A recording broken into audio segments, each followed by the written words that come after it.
Hey, what's going on? Jeff Ratcliffe here. The Detroit Lions may not be the high-powered passing offense we saw a half-decade ago, but there still is the potential for some fantasy value out of this passing game, and especially in that run game. So for 2019 fantasy football, let's preview the Detroit Lions.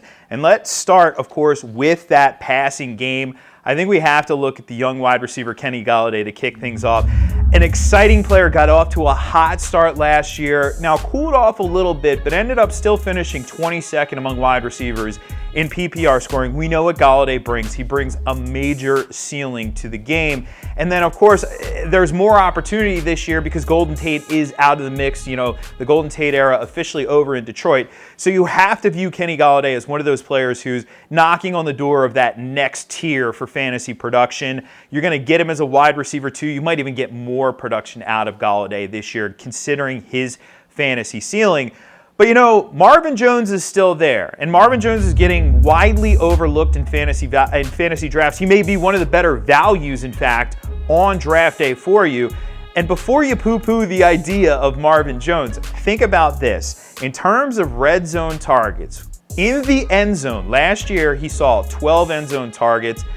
That was in 9 games. So more than one per game is an elite level of production or of target share for an NFL wide receiver. He was well over that last year. And then the season before, 17 of them. So over one per game the season before as well. We know Marvin Jones, he's shown major touchdown upside earlier in his career. So we know the touchdown upside is there. Of course, like last year, though, we don't want to see him get injured. He has to prove that he can stay on the field.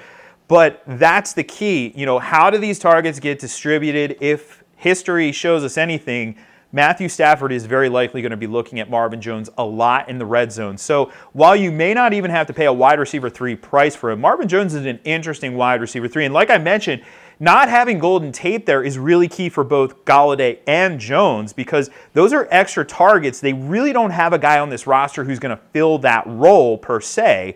So those are extra targets that could go either of their ways. So like Golladay as an upside wide receiver 2, like Jones actually, believe it or not, is an upside wide receiver 3. Now we mentioned Matthew Stafford coming off of last year. You know, there was a point in time where Matthew Stafford, we considered as a quarterback 1 for fantasy, and then maybe last year was more, we thought he might be a quarterback 2. Well, the numbers weren't even there. It was really statistically the worst season of his career. 3,777 passing yards, 21 touchdown passes. That's not really getting it done, and that doesn't get you too excited for those receivers. But then it did come out this offseason that he was playing through injury basically the entire season. So something to account for there. But we also have to realize that Matthew Stafford's days as a QB1, certainly very likely in the rearview mirror, just given the present state of quarterback in the NFL. You know, quarterbacks who don't run that much just don't have the same amount of value as those guys who do run. So something to think about with Matthew Stafford. That being said, hopefully he does rebound from the injuries this year. Of course, the Lions also went out and they spent a premium pick in the draft at tight end because Eric Ebron's gone. They weren't really able to replace him in the offense. So they go into the draft. They draft TJ Hawkinson, who is a freak athlete, but he's also pretty darn good at football. In fact, the most complete tight end in this year's class, and maybe one of the most complete tight ends that we've seen in the last half decade enter the league.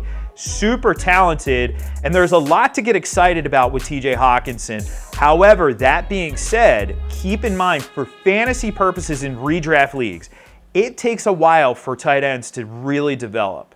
These guys, for them to come in and immediately produce viable fantasy numbers in their rookie year, it almost never happens. It usually takes a season or two and sometimes even longer. I mentioned Eric Ebron. It took him 5 years before he really put up big-time fantasy numbers, which happened last season.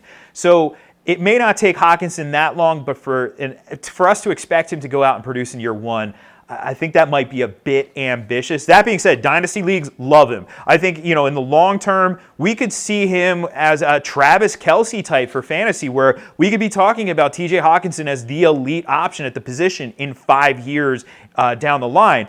But in year one, I don't think we look at him as a guy we could draft. He's going to be a tight end streamer for sure, and we'll monitor his progress. But redraft leagues, we're probably going to want to avoid the rookie tight ends. Usually a good practice. Don't want to avoid Kerryon Johnson, though. Love me some Kerryon Johnson. He showed last year that he has RB1 potential. In fact, he finished as an RB1 in 3 of his final 5 games. Of course, he did miss time last year, so that's a concern. We want to see this guy stay on the field, stay healthy. Think about Kerryon Johnson. He's not a guy who's going to threaten for 300 carries. I think we know that at this point, the type of running back that Kerryon Johnson is going to be.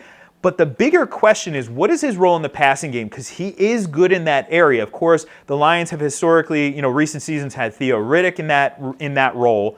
But if Riddick, there's rumblings he may not make the team. If Riddick doesn't make the team, you could be talking about Kerryon Johnson with 50, 60 catches without Theo Riddick in the mix. If you add that to 180 to 200 carries, Kerryon Johnson with his upside now becomes super interesting as an RB2 in an offense that definitely wants to run the ball. Now, the team did add C.J. Anderson, and we saw what C.J. Anderson was able to do. Todd Gurley owners know this very well. In Week 16 last year and a little bit in the playoffs, but C.J. Anderson's he's not very well. In Week 16, dynamic player that Kerryon Johnson is. So I wouldn't be too worried about C.J. Anderson. Not any upside there with C.J. Anderson as well.